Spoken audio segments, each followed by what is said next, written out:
call the meeting to order and ask for everybody to stand for the Pledge of Allegiance. I pledge allegiance to the flag of the United States of America and to the republic for which it stands, one nation, under God, indivisible, with liberty and justice for all. All right.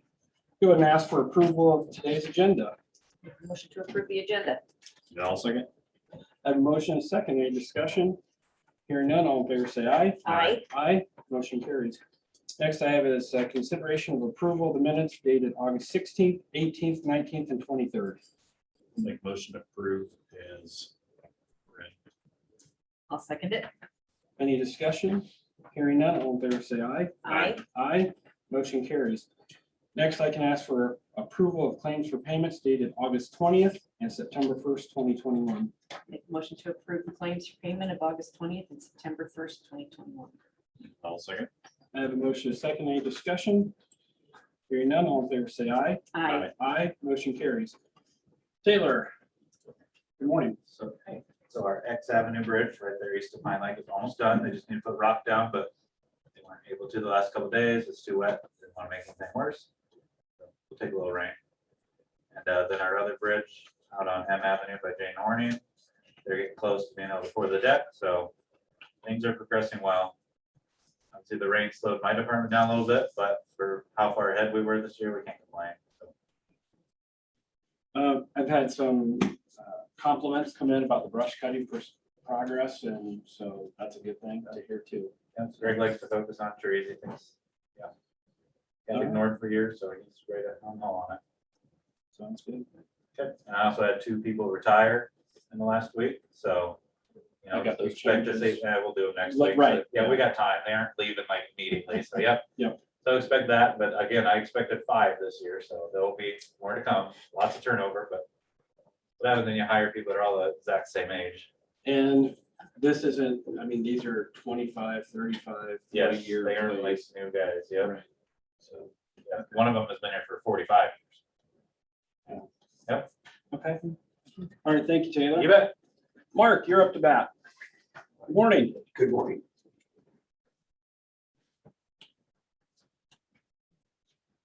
Well, thank you for the opportunity to come and talk a little bit about what we've been working on. So I fielded several more inquiries on our spec building, industrial spec building over the last couple of months. And we did have another company come back for a second look. We're currently working with that company towards a development agreement. And hopefully that will lead to a purchase agreement, and hopefully we'll be bringing new business to Iowa Falls, we hope. So we also have a prospect on our certified site. There's a project that I'd mentioned last time. We had several Zoom meetings with them, and then a little over a month ago, they did come up for a site visit, spent the whole day with us, and but they've got to do a lot of their own due diligence on the site, so they'll be conducting a lot of different studies that they want to do to make sure that the site fits their needs. So we're a long way off, but at least we have probably the best prospect we've ever had for it. So Project Beef Turkey, the meat blocker, continues to move forward. They've got the foundation and pad board, and walls are starting to go up. We have had a couple of inquiries on retail businesses about locations in Iowa Falls. We've met with them and trying to determine right now their site development plans and the zoning and permitting that would be required for those. And they have to complete their own due diligence on the sites as well. So nothing's for certain. We did have a couple of inquiries that had come about. I mentioned these in the past from Iowa Economic Development Authority Project Big House and also Project 30. I supplied them with information that they requested, but we've heard nothing back from them. Unfortunately, that's what happens a majority of the time in this business. You work at warp speed to get things turned around on a timetable that's ridiculous, and then you never hear back from them. So still working with Iowa State University and the College of Veterinary Medicine and Ellsworth Community College on the prospect of having an Iowa State University vet med clinic in Iowa Falls. We helped with the survey on that. We sponsored the survey on that. And they had over almost 950 responses.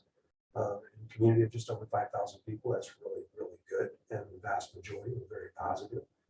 So we hope that that continues and something evolves out of that. It would be a win for the community. We get a vet.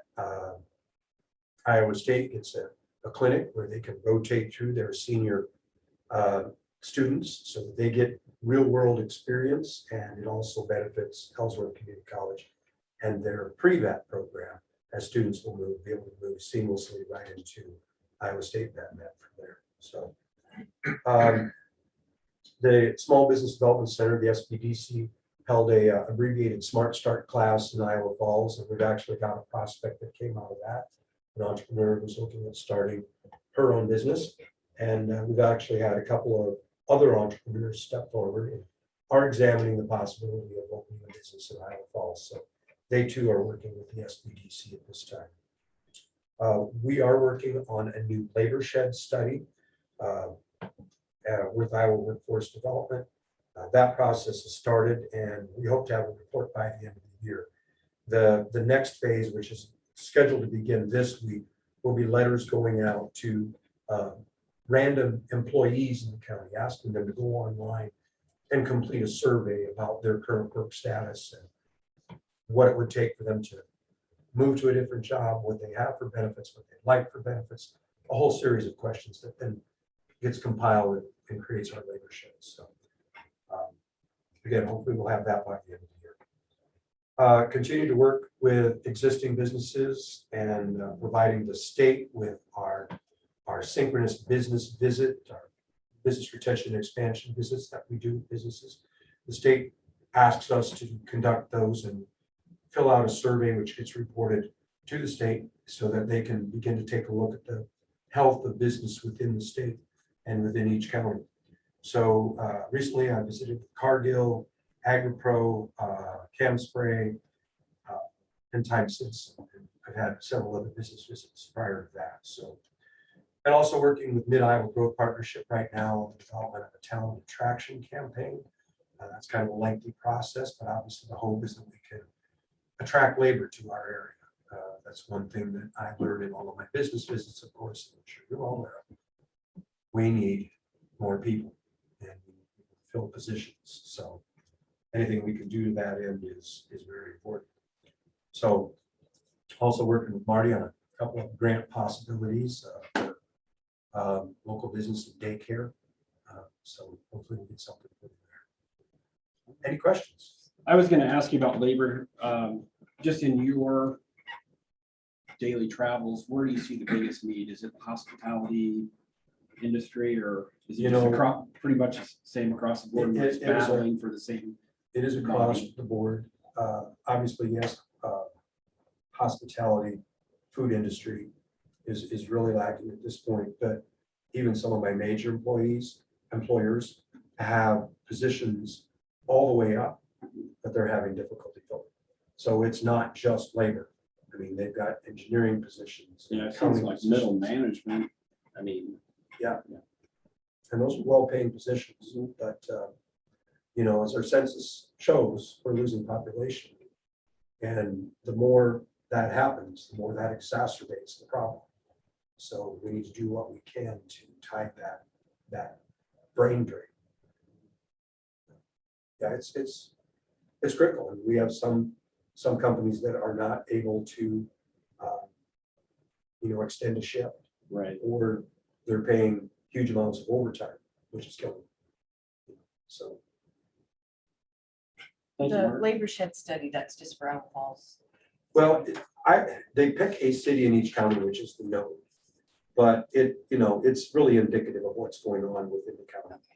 And probably regionally, because when you get the labor shed study, you'll see that the labor shed is well beyond Iowa Falls, well beyond Hardin County. We're pulling all the way from Fort Dodge to Cedar Falls, close to Marshalltown and up to Mason City. So it's a very broad area. So people are willing to commute for a job. That's getting less and less as jobs become more available closer to them. How's the housing? How's the housing? It's atrocious. I mean, it's a serious problem. I talked with one employer, they were just trying to find an apartment for an intern. And I mean, it drug on forever and ever. And some of the things that were available were just not acceptable. So, yeah, so it's a problem, and you know, housing is a big need.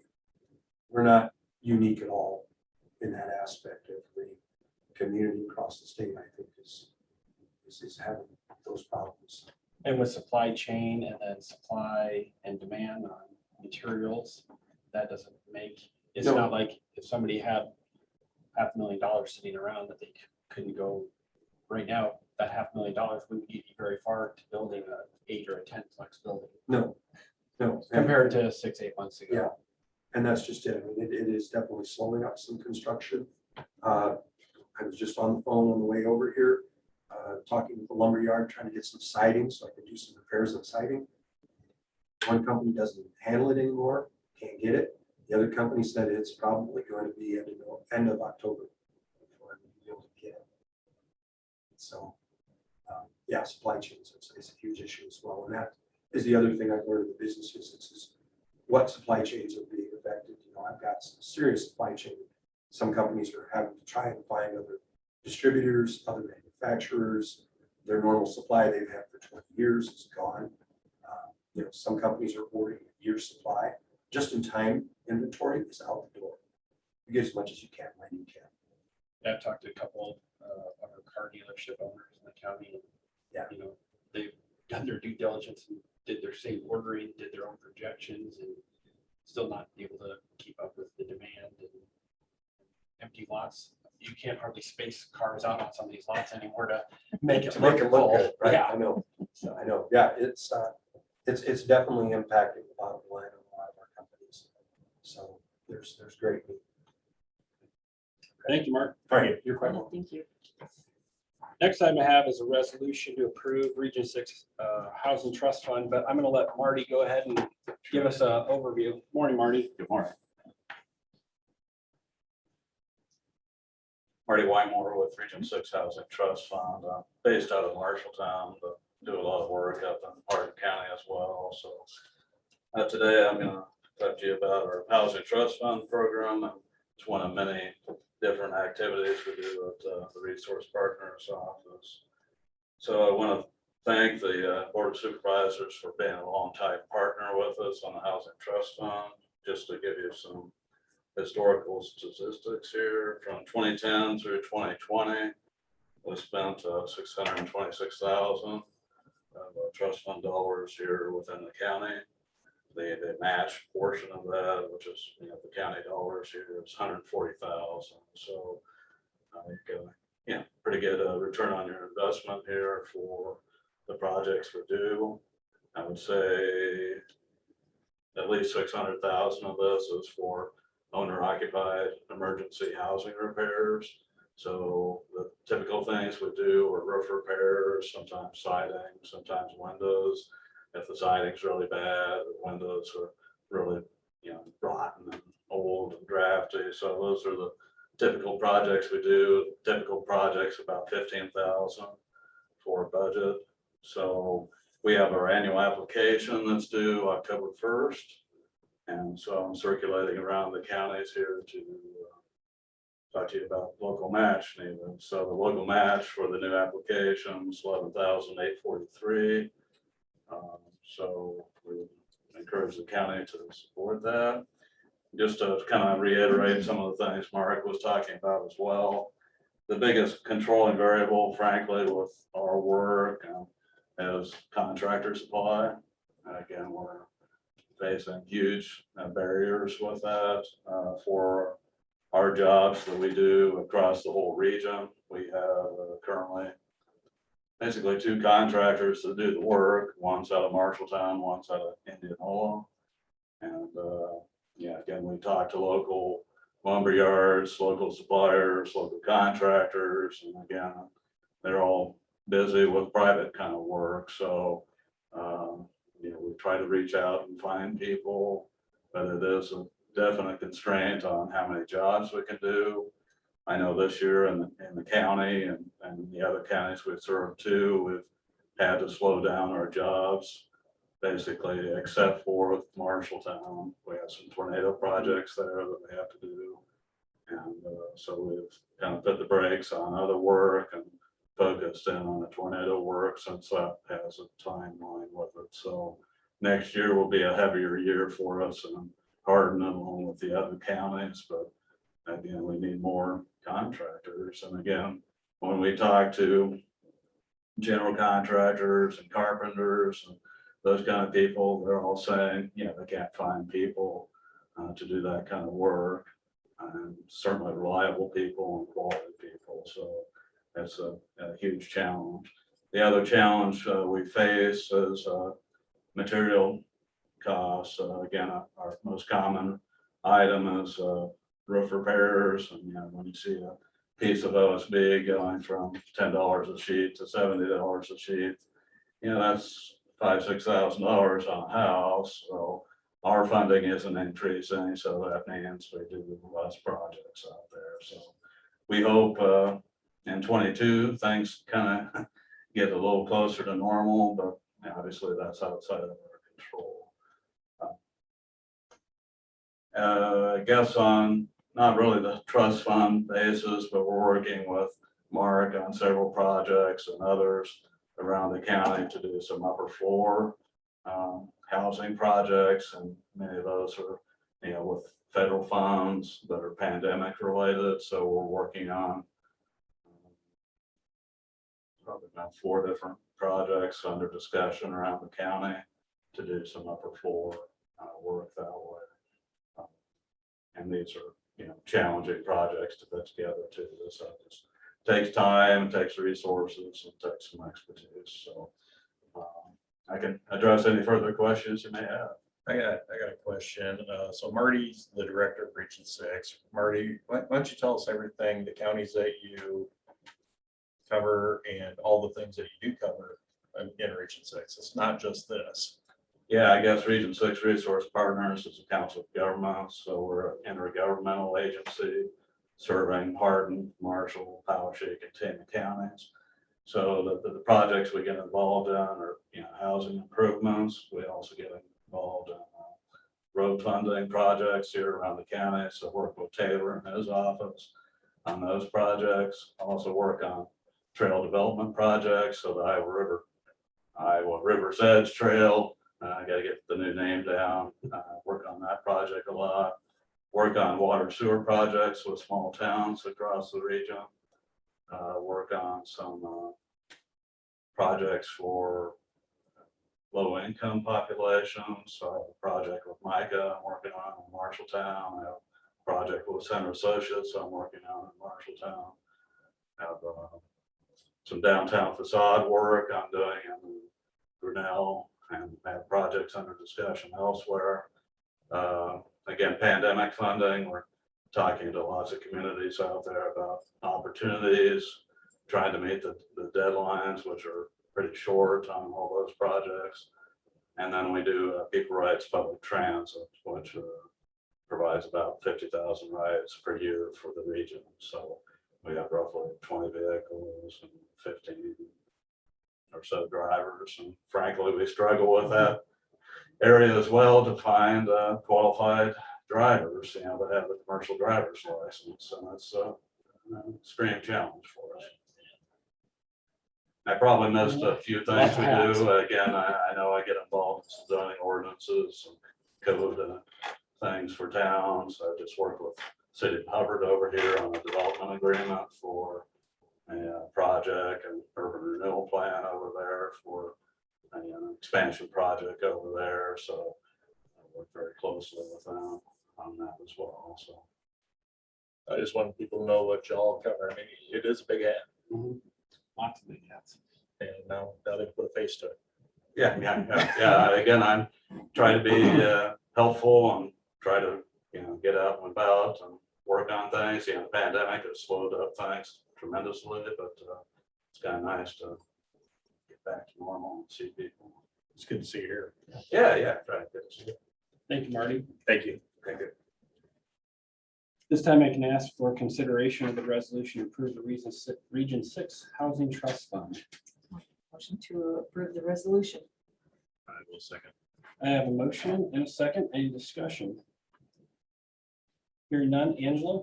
Renee, Aye. Lance. Aye. BJ, Aye. Motion carries. Next item I have on the agenda is a resolution to publish notice of letting for lease of the agricultural land. So there's two leases, and I've conferred with the county attorney. I'd like to suggest that we accept sealed bids to be turned into the auditor's office prior to 4 p.m. on October 19th, 2021. The timely bids received will be opened at the board meeting on October 20th, 21. The top bidders will then be contacted by the board with the top bid amount to allow the top 5 bidders to raise their bids at noon on October 20th here in the large conference room by in-person bidding only, auction style. And no phone or Zoom bids will be allowed for that. So they can have their agent or they can be here in person for the bidding. So this would be for same procedures and dates for both the conservation and the agricultural land. We did change a little bit compared to what the paperwork's in front, but I like the changes. I will go ahead and make a motion to approve that resolution as stated. I'll second it. I have a motion and a second. Any discussion? The one thing that I wanted to explore was the auction style to make sure that we're getting top dollar from the prime agricultural land that the county has. And I think that by this means of conducting the sale, we'll be able to get the most bang for the buck. So, and prefer the in-person bidding. That way there's no communications issues. Nobody can say, my phone cut out, I missed the bid, something like that. So that's the logic behind the in-person and doing it auction style. So, any further discussion? I do have one. I know Taylor has a chunk of ground. Do you want? Maybe I can do the resolution next week for the same dates. Okay. All right. That being said, Angela? Lance. Aye. Renee, Aye. BJ, Aye. Motion carries. And I'll work with the language on that, Angela. Next, I have an application for the use of the courthouse grounds. And Joan Grotoff submitted this on behalf of the Eldora Public Library. The dates of use will be September 7th to the 14th. It's a 9/11 remembrance story wall. I'll make a motion to approve the application by the Eldora Public Library for use of the Hardin County Courthouse grounds, September 7th through the 14th. I will second that. Okay, I have a motion, a second discussion. Yes, I see she's putting signs on the ground. We want to make sure we don't put them where we have our shrubs. Yep. I'll talk to Joan and make sure that She contacts Jody. contact Jody and, where things can and can't be. We'll make sure that everything goes as planned. Okay. All right, thank you, Lance. All those in favor say aye. Aye. Aye, motion carries. Next item I have, I've got 2 changes of status at the Hardin County Sheriff's Office. Make a motion for Joshua Scott June. It is a promotion to $23.06 effective 9/1/2021. I'll second it. Okay, I have a motion and a second. Any discussion? Hearing none, all in favor say aye. Aye. Aye, motion carries. Next one, I'll make a motion for Jeffrey Grego, effective September 1st, 2021, transport officer. Salary at $18.90 an hour, permanent part-time. Second it. I have a motion and a second. Any discussion? Hearing none, all in favor say aye. Aye. Aye, motion carries. Next item I have Lance, other business. None. Okay, Renee? Nope. Okay. I have other business. Okay, hold on. I would ask BJ that you really consider the public comment. I'm getting to that, part but I because would appreciate not we being were interrupted. Because I think that way you antagonize other people. This is by exactly not why we having can't. the Okay. public I'm gonna make a comment motion to business. adjourn. I'll I second. think All in favor, you say aye. could really Aye. stop and consider that